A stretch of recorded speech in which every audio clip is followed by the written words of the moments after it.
بسم اللہ الرحمن الرحیم۔ محمد صلی اللہ علیہ وسلم کا ستارہ چمکا۔ ملک شام کا ایک یہودی ایس مکہ سے کچھ فاصلے پر رہتا تھا۔ وہ جب بھی کسی کام سے مکہ آتا، وہاں کے لوگوں سے ملتا تو ان سے کہتا، بہت قریب کے زمانے میں تمہارے درمیان ایک بچہ پیدا ہوگا، سارا عرب اس کے راستے پر چلے گا، اس کے سامنے ذلیل اور پست ہو جائے گا، وہ عجم اور اس کے شہروں کا بھی مالک ہو جائے گا۔ یہی اس کا زمانہ ہے۔ جو اس کی نبوت کے زمانے کو پائے گا اور اس کی پیروی کرے گا، وہ اپنے مقصد میں کامیاب ہوگا۔ جس خیر اور بھلائی کی وہ امید کرتا ہے، وہ اس کو حاصل ہوگی، اور جو شخص اس کی نبوت کا زمانہ پائے گا مگر اس کی مخالفت کرے گا، وہ اپنے مقصد اور آرزوؤں میں ناکام ہوگا۔ مکہ معظمہ میں بھی جو بچہ پیدا ہوتا، وہ یہودی اس بچے کے بارے میں تحقیق کرتا اور کہتا، ابھی وہ بچہ پیدا نہیں ہوا۔ آخر جب نبی کریم صلی اللہ علیہ وسلم اس دنیا میں تشریف لائے تو عبد المطلب اپنے گھر سے نکل کر اس یہودی کے پاس پہنچے۔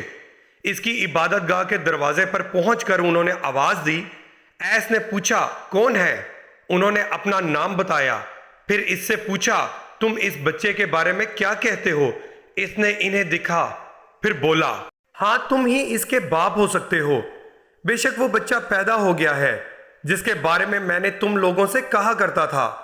وہ ستارہ آج طلوع ہو گیا ہے جو اس بچے کی پیدائش کی علامت ہے، اور اس کی علامت یہ ہے کہ اس وقت اس بچے کو درد ہو رہا ہے۔ یہ تکلیف اسے 3 دن رہے گی اور اس کے بعد یہ ٹھیک ہو جائے گا۔ راہب نے جو یہ کہا تھا کہ بچہ 3 دن تک تکلیف میں رہے گا، تو اس کی تفصیل یہ ہے کہ آپ نے 3 دن تک دودھ نہیں پیا تھا۔ اور یہودی نے جو یہ کہا تھا کہ ہاں آپ ہی اس کے باپ ہو سکتے ہیں، اس سے یہ مراد ہے کہ عربوں میں دادا کو بھی باپ کہہ دیا جاتا ہے۔ اور نبی کریم صلی اللہ علیہ وسلم نے ایک بار خود فرمایا تھا، میں عبد المطلب کا بیٹا ہوں۔ یہودی نے عبد المطلب سے یہ بھی کہا تھا، اس بارے میں اپنی زبان بند رکھیں، یعنی کسی کو کچھ نہ بتائیں، ورنہ لوگ اس بچے سے زبردست حسد کریں گے، اتنا حسد کریں گے کہ آج تک کسی نے نہیں کیا، اور اس کی اس قدر سخت مخالفت ہوگی کہ اس دنیا میں کسی اور کی اتنی مخالفت نہیں ہوئی۔ پوتے کے متعلق یہ باتیں سن کر عبد المطلب نے ایس سے پوچھا، اس بچے کی عمر کتنی ہوگی؟ یہودی نے اس سوال کے جواب میں کہا، اگر اس بچے کی عمر طبی ہوئی تو بھی 70 سال تک نہیں ہوگی، بلکہ اس سے پہلے ہی 61 یا 63 سال کی عمر میں وفات ہو جائے گی، اور اس کی امت کی اوسط عمر بھی اتنی ہوگی۔ اس کی پیدائش کے وقت دنیا کے بت ٹوٹ کر گر جائیں گے۔ یہ ساری علامات اس یہودی نے گزشتہ انبیاء کی پیش گوئیوں سے معلوم کی تھیں، اور سب بالکل سچ ثابت ہوئیں۔ قریش کے کچھ لوگ عمرو بن نفیل اور عبداللہ بن حجش وغیرہ ایک بت کے پاس جایا کرتے تھے۔ یہ اس رات بھی اس کے پاس گئے جس رات آپ صلی اللہ علیہ وسلم کی پیدائش ہوئی۔ انہوں نے دیکھا وہ بت اوندے منہ گرا پڑا ہے۔ ان لوگوں کو یہ بات بری لگی۔ انہوں نے اس کو اٹھایا، سیدھا کر دیا، مگر وہ پھر گر گیا۔ انہوں نے پھر اس کو سیدھا کیا، وہ پھر الٹا ہو گیا۔ ان لوگوں کو بہت حیرت ہوئی، یہ بات بہت عجیب لگی۔ تب اس بت سے آواز نکلی، یہ ایک ایسے بچے کی پیدائش کی خبر ہے جس کے نور سے مشرق اور مغرب میں زمین کے تمام گوشے منور ہو گئے ہیں۔ بت سے نکلنے والی آواز نے انہیں اور زیادہ حیرت زدہ کر دیا۔ اس کے علاوہ ایک واقعہ یہ پیش آیا کہ ایران کے شہنشاہ کسریٰ نوشیروان کا محل ہلنے لگا اور اس میں شگاف پڑ گئے۔ نوشیروان کا یہ محل نہایت مضبوط تھا، بڑے بڑے پتھروں اور چونے سے تعمیر کیا گیا تھا۔ اس واقعے سے پوری سلطنت میں دہشت پھیل گئی۔ شگاف پڑنے سے خوفناک آواز بھی نکلی تھی۔ محل کے 14 کنگرے ٹوٹ کر نیچے آ گرے تھے۔ آپ کی پیدائش پر ایک واقعہ یہ پیش آیا کہ فارس کے تمام آتش کدوں کی وہ آگ بجھ گئی جس کی وہ لوگ پوجا کرتے تھے، اور اس کو بجھنے نہیں دیتے تھے، لیکن اس رات میں ایک ہی وقت میں تمام کے تمام آتش کدوں کی آگ آنن فنن بجھ گئی۔ آگ کے پوجنے والوں میں رونا پیٹنا مچ گیا۔ کسریٰ کو یہ تمام اطلاعات ملیں تو اس نے ایک کاہن کو بلایا۔ اس نے اپنے محل میں شگاف پڑنے اور آتش کدوں کی آگ بجھنے کے واقعات اسے سنا کر پوچھا، آخر ایسا کیوں ہو رہا ہے؟ وہ کاہن خود تو جواب نہ دے سکا، تاہم اس نے کہا، ان سوالات کے جوابات میرا ماموں دے سکتا ہے، اس کا نام ستی ہے۔ نوشیروان نے کہا، ٹھیک ہے، تم جا کر ان سوالات کے جوابات لاؤ۔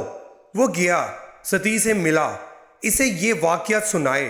اس نے سن کر کہا، ایک عصا والے نبی ظاہر ہوں گے، وہ عرب اور شام پر چھا جائیں گے، اور جو کچھ ہونے والا ہے ہو کر رہے گا۔ اس نے یہ جواب کسرا کو بتایا۔ اس وقت تک کسرا نے دوسرے کانوں سے بھی معلومات حاصل کر لی تھی، چنانچہ یہ سن کر اس نے کہا، تب پھر ابھی وہ وقت آنے میں دیر ہے، یعنی ان کا غلبہ میرے بعد ہوگا۔ پیدائش کے 7ویں دن عبد المطلب نے آپ کا عقیقہ کیا اور نام محمد رکھا۔ عربوں میں اس سے پہلے یہ نام کسی کا نہیں رکھا گیا تھا۔ قریش کو یہ نام عجیب سا لگا، چنانچہ کچھ لوگوں نے عبد المطلب سے کہا، اے عبد المطلب، کیا وجہ ہے کہ تم نے اس بچے کا نام اس کے باپ دادا کے نام پر نہیں رکھا بلکہ محمد رکھا ہے، اور یہ نام نہ تمہارے باپ دادا میں سے کسی کا ہے نہ تمہاری قوم میں سے کسی کا ہے؟ عبد المطلب نے انہیں جواب دیا، میری تمنا ہے کہ آسمانوں میں اللہ تعالیٰ اس بچے کی تعریف فرمائے اور زمین پر لوگ اس کی تعریف کریں۔ محمد کے معنی ہے جس کی بہت زیادہ تعریف کی جائے۔ اس طرح والدہ کی طرف سے آپ کا نام احمد رکھا گیا۔ احمد نام بھی اس سے پہلے کسی کا نہیں رکھا گیا تھا۔ مطلب یہ کہ ان دونوں ناموں کی اللہ تعالیٰ نے حفاظت کی اور کوئی بھی یہ نام نہ رکھ سکا۔ احمد کا مطلب ہے سب سے زیادہ تعریف کرنے والا۔ علامہ سہلی نے لکھا ہے، آپ احمد پہلے ہیں اور محمد بعد میں، یعنی آپ کی تعریف دوسروں نے بعد میں کی۔ اس سے پہلے آپ کی شان یہ ہے کہ آپ اللہ تعالیٰ کی سب سے زیادہ حمد و ثنا کرنے والے ہیں۔ پرانی کتابوں میں آپ کا نام احمد ذکر کیا گیا ہے۔ اپنی والدہ کے بعد آپ نے سب سے پہلے صوبیہ کا دودھ پیا۔ صوبیہ نبی کریم صلی اللہ علیہ وسلم کے چچا ابو لہب کی باندی تھیں۔ ان کو ابو لہب نے آپ کی پیدائش کی خوشی میں آزاد کر دیا تھا۔ صوبیہ نے آپ کو چند دن تک دودھ پلایا۔ انہی دنوں صوبیہ کے ہاں اپنا بیٹا پیدا ہوا تھا۔ آپ کی والدہ نے آپ کو صرف 9 دن تک دودھ پلایا۔ ان کے بعد صوبیہ نے پلایا۔ پھر دودھ پلانے کی باری حضرت حلیمہ سعدیہ رضی اللہ تعالیٰ عنہا کی آئی۔ حضرت حلیمہ سعدیہ رضی اللہ تعالیٰ عنہا اپنی بستی میں روانہ ہوئی۔ ان کے ساتھ ان کا دودھ پیتا بچہ اور شوہر بھی تھے۔ حضرت حلیمہ سعدیہ رضی اللہ تعالیٰ عنہا دوسری عورتوں کے بعد مکہ میں داخل ہوئیں۔ ان کا خچر بہت کمزور اور مریل تھا۔ ان کے ساتھ ان کی کمزور اور بوڑھی اونٹنی تھی، وہ بہت آہستہ چلتی تھی۔ ان کی وجہ سے حلیمہ رضی اللہ تعالیٰ عنہا قافلے سے بہت پیچھے رہ جاتی تھی۔ اس وقت بھی ایسا ہی ہوا، وہ سب سے آخر میں مکہ میں داخل ہوئیں۔